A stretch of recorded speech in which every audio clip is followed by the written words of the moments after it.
Aquella mañana preparé las tostadas con aceite y tomate como a mi nieta le gustaban. Mientras ella jugaba en la alfombra del salón con sus muñecas, yo recogía los platos del desayuno en esa rutina doméstica que me hacía sentir útil, incluso querida. El sol entraba por la ventana de la cocina y por un momento creí que sería un día tranquilo. Pero entonces escuché sus voces desde el pasillo. El lunes se muda, mi madre dijo Nayara con tono seco. Tú pagarás la mitad de sus lujos, ¿vale? Y no se hable más. Mi cuerpo se quedó inmóvil, los platos aún en mis manos. Apreté la cerámica como si esa dureza pudiera detener el temblor repentino que me subía por el pecho. Me acerqué sin ser vista hasta el marco de la puerta. Elías, mi hijo, bajaba la cabeza sin decir nada. Yo esperaba, confiaba en que lo desmentiría, que le diría que no podía ser, que al menos me consultaría primero. ¿Y mi madre qué opina? Alcancé a oírle decir, aunque su voz sonaba más a resignación que a defensa. Tu madre, respondió Nayara con una risa breve, arrogante. Aquí no manda, es lo que toca. Me aparté en silencio como si el suelo se hubiera vuelto vidrio bajo mis pies. Volví a la cocina y dejé los platos con cuidado, con esa clase de cuidado que solo se tiene cuando se contiene una furia tan intensa que da miedo mover un dedo de más. En mi propia casa, en el mismo suelo que ayudé a construir con mi difunto esposo en la cocina, donde había dado de comer a mis hijos, yo ya no mandaba, yo no contaba. Lo supe en ese momento con la claridad punzante de quien despierta de un sueño largo y amargo. Terminé de fregar en silencio, mientras la niña seguía jugando sin notar nada. Y aunque por dentro me ardía la sangre, no dije una sola palabra. A veces el orgullo no grita, simplemente se levanta temprano, se peina el cabello con calma y empieza a planear. Al día siguiente salí de casa sin avisar. Tomé el autobús hacia el centro con un único destino en mente, la notaría. Esa misma noche, cuando Nayara se encerró en la habitación con la niña para acostarla, pedí a Elías que hablara conmigo en la cocina, a solas. No alzaba la voz, no quería discutir. Solo necesitaba entender. Él se sentó frente a mí, con los hombros caídos, como si llevara una piedra colgada del cuello. La luz amarilla del plafón nos envolvía en una calma artificial, pero el aire estaba cargado. Elías, esto no puede ser. ¿De verdad crees que es justo que yo tenga que compartir mi casa con tu suegra sin haberlo hablado? Él bajó la mirada esquivando la mía como si le doliera. Durante unos segundos pareció dudar, pero luego suspiró y dijo, mamá, estamos muy apretados. Nayara está cansada de pagarle el alquiler a su madre. Y esta casa es grande, es lo más práctico. Y mi opinión, mi espacio. ¿Tú siempre dices que quieres que la niña esté bien?, añadió él como si eso justificara todo. Pues esto también es por ella. Tragué saliva. Mi propio hijo me estaba pidiendo que aceptara sin protestar, que renunciara, como si todo lo vivido antes no valiera, como si yo ya no contara.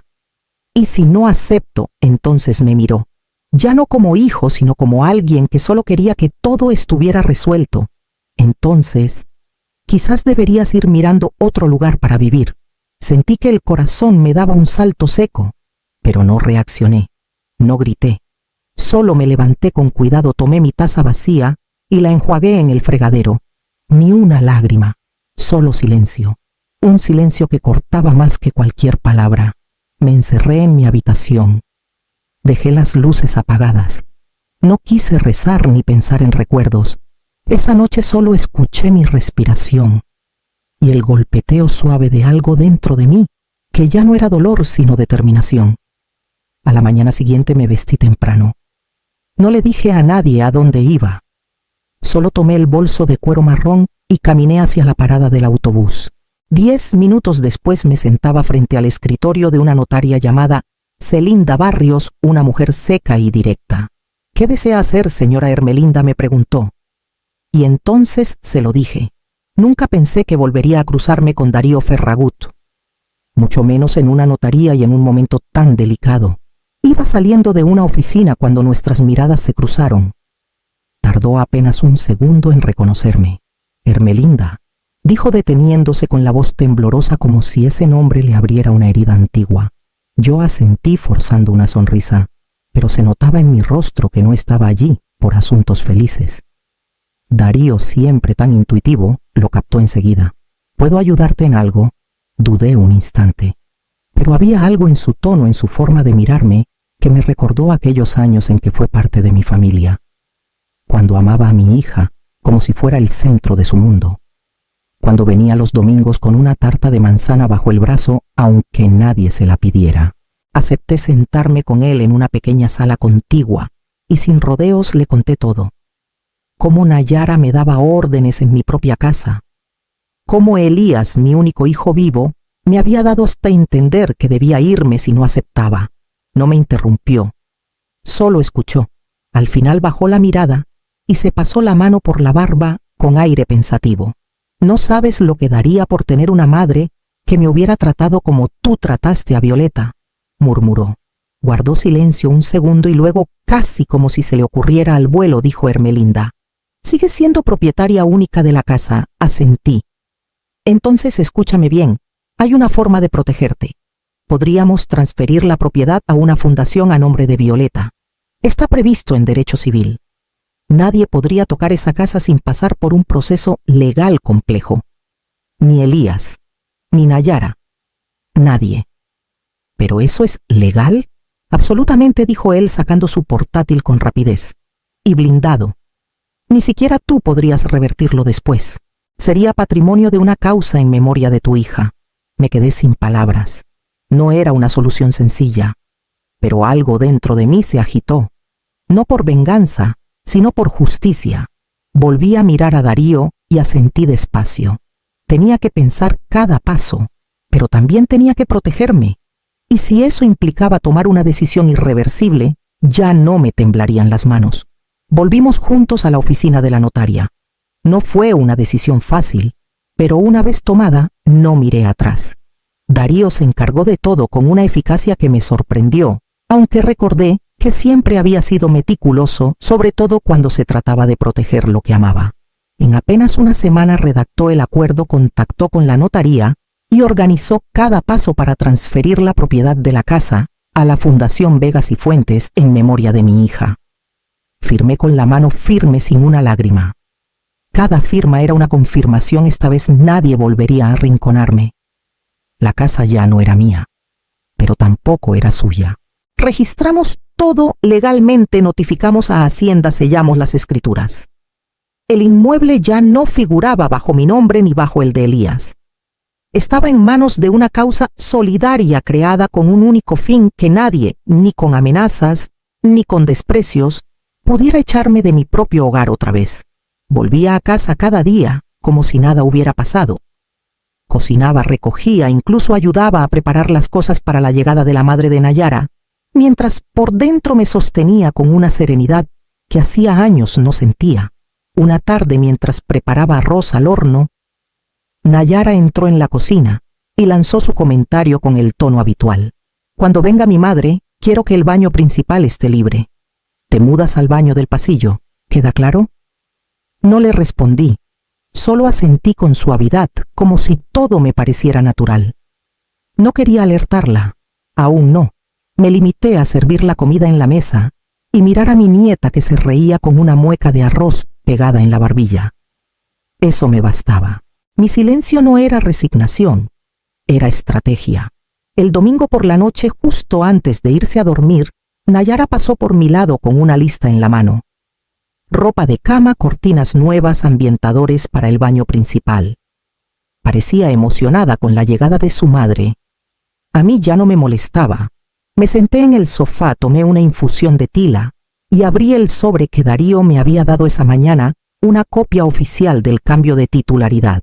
La mañana del domingo empezó con un extraño silencio. Elías bajó al comedor con el ceño fruncido, revisando su móvil con el pulgar inquieto. Tomaba café sin probarlo, leyendo una y otra vez la misma notificación. «¿Qué pasa?», preguntó Nayara sacando la vajilla nueva que había comprado para la bienvenida de su madre. «Me ha llegado un correo del seguro del hogar», dijo él sin mirarla, «que fue dado de baja por solicitud del titular». ¿Cómo que dado de baja? Tú no lo diste de baja, por eso mismo. No dije una palabra. Seguí barriendo la cocina como si nada, con los pasos medidos y la mirada baja. Pero por dentro contaba cada reacción. Una hora después lo escuché hablar por teléfono en voz alta y con tono tenso. ¿Cómo que el suministro de agua ha sido cancelado? ¿Qué contrato? ¿Qué firma? Luego vino la tercera llamada. Esta vez al banco. Salió al patio para hablar, pero cuando regresó su cara, era un poema de incredulidad y sudor frío. La cuenta común ha sido cerrada, le soltó a Nayara. El banco no me da información. Solo dicen que el titular cambió y que no tengo autorización. ¿Cómo que no tienes autorización? Pero tú no eres el dueño de esta casa. Lo vi tambalearse. Su seguridad habitual se resquebrajaba con cada llamada. Nayara, en cambio, no supo contener su rabia. Tomó el bolso y salió directo al banco. Volvió 2 horas después con la cara desencajada. No me han dicho nada. Solo que todo está en revisión, que la titularidad cambió por notaría, pero no me dan detalles. Me limité a colocar la tetera sobre el fuego y sentarme junto a mi nieta para ayudarla con un dibujo. Había dibujado una casa con 3 personas. Yo era la del medio, con una sonrisa gigante. En ese momento la puerta sonó. Era la empresa de mudanza, preguntando si podían descargar las pertenencias de la madre de Nayara. Eran las 8:45 de la mañana. El camión de mudanza rugía calle abajo, mientras yo sostenía una taza de tila con ambas manos. Había dormido, como no lo hacía en años. Desde la ventana del salón, vi cómo bajaban Nayara con gafas de sol, paso altivo y teléfono en mano. Elías, detrás con los hombros tensos pero fingiendo tranquilidad. Y bajando por último, la señora Carmina, la madre de Nayara, con una boina granate y un bolso de piel, que parecía más caro que el coche que los había traído. Salí antes de que tocaran el timbre.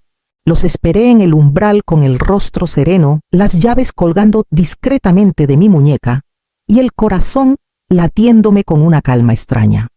Detrás de mí, como habíamos acordado, estaban Darío Ferragut, impecable, en su traje gris, y el notario, un señor sobrio y de pocas palabras, que sostenía una carpeta con los documentos necesarios. «Buenos días», dije al verlos acercarse. «¿Venís a instalaros? ¿Y qué parece?», respondió Nayara sonriendo de lado. «Mamá quiere que el cuarto de arriba esté despejado. Y el baño principal también, ¿recuerdas?». «Lo recuerdo perfectamente», le respondí. «Pero hay algo que debéis saber antes de subir maletas». Le hice un gesto al notario, que avanzó unos pasos y extendió los papeles. «La propiedad ha cambiado de titularidad», anunció con voz clara. «Desde hace una semana esta vivienda pertenece a la Fundación Vegas y Fuentes. No están autorizados a ingresar sin permiso formal». Elías palideció al instante. ¿Qué estás diciendo?» «Lo que escuchas», intervino Darío. «Esta es ahora una propiedad administrada por una fundación sin fines de lucro, y Hermelinda es la representante legal. El cambio fue registrado, sellado y validado ante Hacienda». La madre de Nayara soltó un bufido, pero no dio un paso más. Nayara, en cambio, avanzó como si nada importara. «Esa casa es de mi marido. Esto es una locura». Y fue justo cuando lo dijo, cuando levantó el pie para cruzar el umbral, que apareció alguien más por el lado del jardín. «Esto es un robo, un engaño», gritó Nayara con el rostro encendido mientras sacaba el móvil del bolso. «Voy a llamar a la policía ahora mismo. Quiero que vean esta locura. Yo no me moví, ni 1 milímetro. Me mantuve firme en el umbral con los pies bien plantados, como quien ya no le debe explicaciones a nadie». El notario apenas levantó una ceja, y Darío, que permanecía unos pasos detrás, cruzó los brazos con calma. «Hazlo, Nayara», le dijo con voz templada. «Así aprovechamos y presentamos la documentación completa. Hermelinda tiene pruebas suficientes de abuso patrimonial, desvío de recursos y amenazas verbales, todas recogidas en los últimos 3 meses. ¿Estás segura de que quieres que venga la policía?» Nayara se quedó en silencio por un instante, lo suficiente como para que se le notara el temblor en la mandíbula. Bajó lentamente el teléfono, aunque su mano seguía crispada. Elías dio un paso al frente. Por un segundo vi en sus ojos al niño que alguna vez fui a buscar con paraguas a la salida del colegio. «Mamá, por favor, no hagas esto más grande. Me giré hacia él. Quise buscar algo en su mirada que me devolviera esperanza, pero solo encontré resignación y miedo. No lo he hecho más grande, Elías, respondí. Solo he protegido lo poco que me quedaba. La madre de Nayara, pálida como una sábana, se apoyó en el marco de la furgoneta. Su hija se volvió hacia ella y susurró algo entre dientes. Darío alzó la voz con cortesía. Tienen 10 minutos para retirarse. O se formalizará una denuncia por coacción y tentativa de apropiación indebida. Todo ha sido documentado legalmente. No hubo más gritos. Solo el sonido de pasos pesados alejándose por el camino de grava. Nadie miró atrás. Yo me quedé en la puerta sola observando cómo la furgoneta arrancaba en silencio. Nadie se despidió. Pero dentro de mí algo empezaba a cambiar. Por primera vez en mucho tiempo sentí que aún podía recuperar lo que creí perdido. La puerta se cerró con un leve clic y el silencio que quedó no fue frío, sino profundo. Me senté en el sillón de respaldo alto, aquel que mi hija Vega y yo solíamos compartir durante las tardes de lectura. Allí, donde una vez ella recitó en voz baja poemas que ya no recordaba, dejé que el cuerpo se hundiera en la tela gastada por los años. Cerré los ojos. No para llorar, sino para respirar. Habían pasado solo unas horas desde que se marcharon, pero ya la casa parecía distinta. No por el mobiliario ni por la ausencia de gritos. Era algo más sutil, como si el aire mismo hubiese sido purificado. En los días siguientes abrí todas las ventanas. Dejé entrar el sol, el viento, incluso el canto de los mirlos que Vega tanto adoraba. Limpié cada rincón con mis propias manos. No por necesidad, sino por redención. Como si lavando esas paredes pudiera también borrar la amargura de los últimos años. Fue entonces cuando la idea tomó forma. Una mañana, mientras ordenaba la habitación que una vez ocupó Vega, pensé en todas esas mujeres que, como yo, habían sido desplazadas, invisibilizadas, usadas, pero que aún tenían fuerza y que necesitaban un lugar, un refugio. Con ayuda de Darío y el equipo de la fundación, acondicioné la planta baja para recibir a madres con hijos que vivían en la calle o en albergues saturados. No busqué publicidad ni donaciones. Solo quería que la memoria de mi hija se transformara en algo vivo, algo que diera consuelo. Una tarde, mientras preparaba una infusión para la primera madre, que llegó una joven de mirada apagada y brazos flacos, entendí que no había hecho esto por caridad, ni siquiera por justicia. Lo había hecho por el amor que me negaron, por el que perdí y por el que aún podía ofrecer. Y mientras ella tomaba su taza, con manos temblorosas sentí que Vega estaba allí, en cada rincón de la casa, en la calidez, en la dignidad recuperada. Así la casa volvió a tener alma, y con ella también yo. Las primeras llamadas comenzaron 2 días después del incidente en la puerta. Reconocí de inmediato el tono entrecortado de Elías en el buzón de voz. No se disculpaba. Solo decía que necesitaba hablar, que no entendía lo que había pasado, que lo podíamos arreglar. Pero esa palabra arreglar ya no tenía el mismo significado para mí. No respondí, tampoco a las siguientes 5 llamadas ni a los mensajes. Algunos llegaban a medianoche, otros en la mañana. Me limitaba a escuchar sus intentos de justificación, como quien oye llover desde una casa con buen tejado. Por primera vez en mucho tiempo, sus palabras ya no me movían nada por dentro. Nayara también lo intentó. Una tarde, su nombre apareció en la pantalla del móvil y lo dejé sonar hasta que el silencio volvió. Al día siguiente su voz llegó, pero no por teléfono. Fue la vecina quien me lo contó mientras me dejaba una bolsa con pañales para el centro, que Nayara había gritado a pleno pulmón en la frutería, que ahora todos sabían lo que había hecho que las madres del colegio evitaban mirarla. La reina del barrio se había quedado sin trono. Ese mismo día envié un único mensaje de voz. Mi voz sonaba tranquila, sin rencor, pero firme. Cuando me necesitéis, de verdad, quizás esté disponible. Pero no para pagar lujos ajenos. No dije más. La vida en casa continuó. Las mujeres acogidas empezaban a abrirse poco a poco. Una me preguntó si podía ayudar en la cocina, otra si podía pintar el jardín con sus hijos. Me sentía útil. No como madre de nadie, sino como mujer entre mujeres. Fuertes, rotosas, reales. El teléfono siguió sonando algunas noches, pero ya no me inquietaba. El timbre se había convertido en un simple ruido de fondo. Y mientras el mundo allá afuera se acomodaba a mi ausencia, yo comenzaba a imaginar algo más grande. El correo llegó una mañana templada mientras barría hojas secas en el patio delantero. No era una factura ni una carta de disculpas. Era un sobre blanco sin remitente que contenía un recorte de periódico local. En él, una fotografía a media página mostraba a una mujer de espaldas de pie frente a un jardín florido.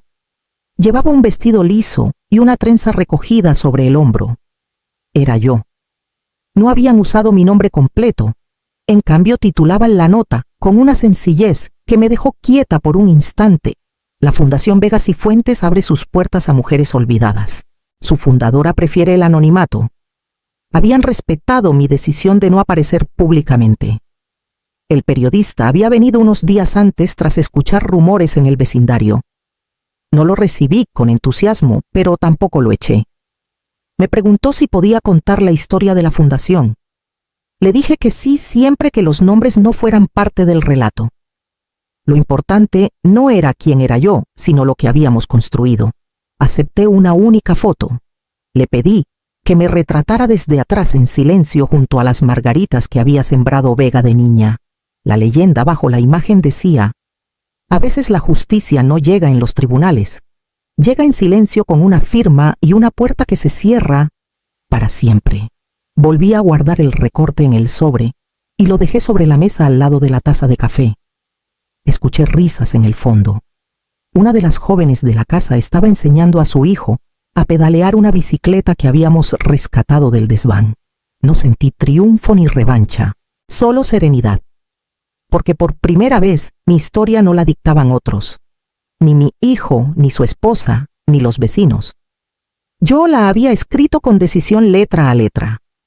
Y quizás sin saberlo, otras mujeres la leerían en silencio y se darían cuenta de que también podían decir basta.